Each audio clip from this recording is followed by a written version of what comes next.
listen up. Here we go. I'm the new kid, moving in, getting it done, and I'm officially candidate for having some fun, you know? You better calm down, Cory. Yeah. Oh hey, I just beat Cory in the house on the DS after 5 hours.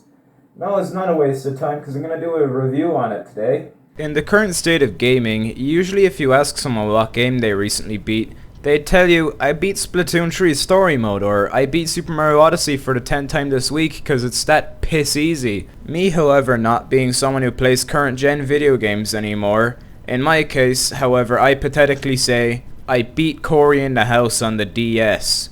The only thing left to do in this game is to play it again and collect feckin' bobbleheads of Obama and Bush, so I think I've played enough to do a review.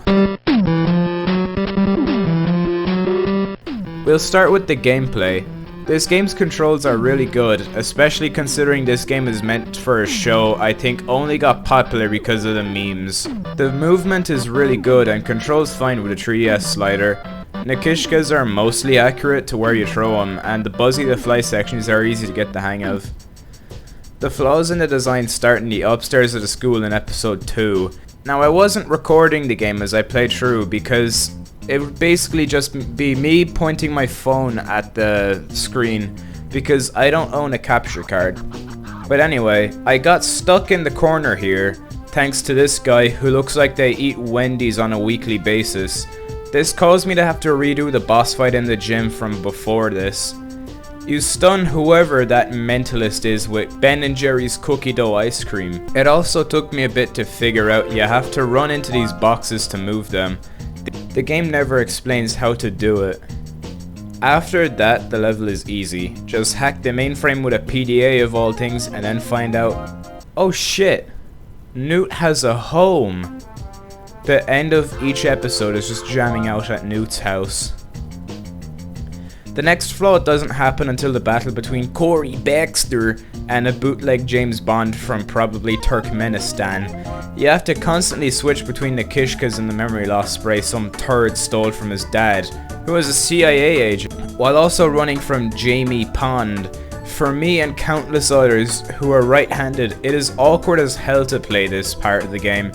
But if you're left-handed, it's less awkward because you can just switch without moving your hand if you're cool like that. You know, holding the stylus and using the D-pad at the same time. That's nice for all of you left-handers considering you can't use a whiteboard without smudging the ink. The other problem with gameplay was in the final boss, who I won't spoil until the story section. Oh wait, we're actually at that segment now. The story in this game is nothing special. I didn't pay too much attention, to be honest. Actual story in this game doesn't start, in my opinion, until episode 3, when we find out our first clue as to who basically possessed the Bill Clinton bobbleheads Cory made for some competition. Some meth head basically set up generators powering a hypnotizing device.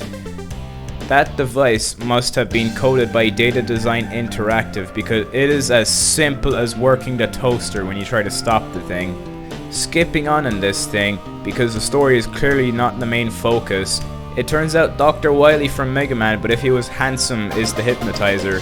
He's also the CEO of Data Design Interactive. And for the finale of this game, the crazy villain dude is after turning into a traction engine and they have to make a nasty on the ground to stop him. 5 extra times. Then whip out that old used can of hairspray or something to disintegrate his brain. Vend. At that point, the game has enough and says, yo loser, wanna play that game from the very beginning again but collecting bobbleheads? That's when I started filming this video.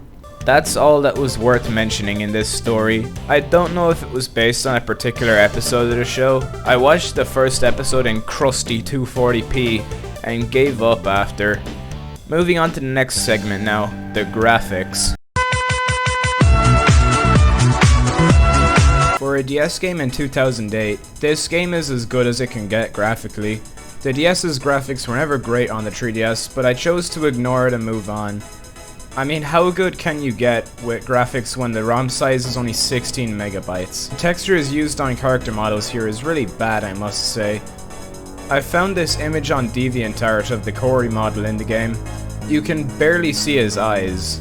Now it's time to mention the models in the early 2000s band Simulator. Look how crusty they are. Newt could be a Lego brick separator with those hands. Jesus Christ. Moving on from character models, the levels look a lot better. This is a completely different game. They have nothing special, but I wouldn't say the level design is bad. There really isn't a lot to talk about with graphics other than the models that couldn't even be acceptable for an early PS1 game.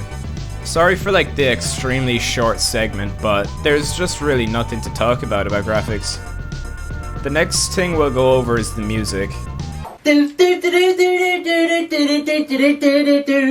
I must say, this game has a decent soundtrack. Not as memorable as Mario Kart or Smash Bros. Brawl, or hell, even Mickey Speedway USA. But if I was a kid playing this game on my water-damaged DS Lite with a broken hinge and dead pixels, I would more than likely be nostalgic over it because this game has that good music. My favorite was probably In the White House.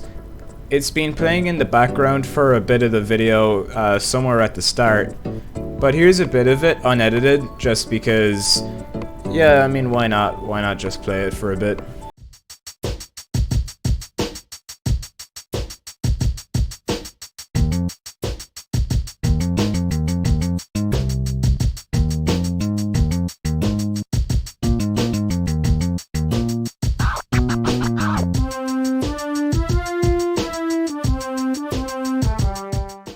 Another one I think is good is the third song in the shitty rip off of Elite Beat Agents. Without having to keep a rhythm going, it is actually a far better song.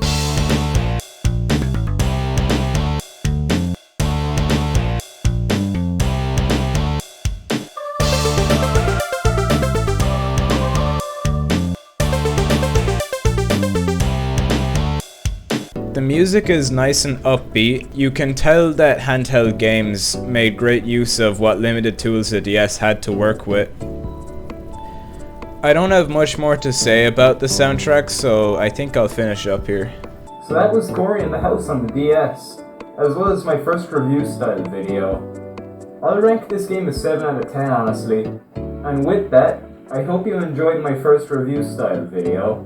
If there's anything you guys think I can improve on for my next video, be sure to leave it in the comments below. It's interesting to read people's feedback in comment sections and that, just so you can get a better idea of what you can do better for another video. And now this video is done. Goodbye.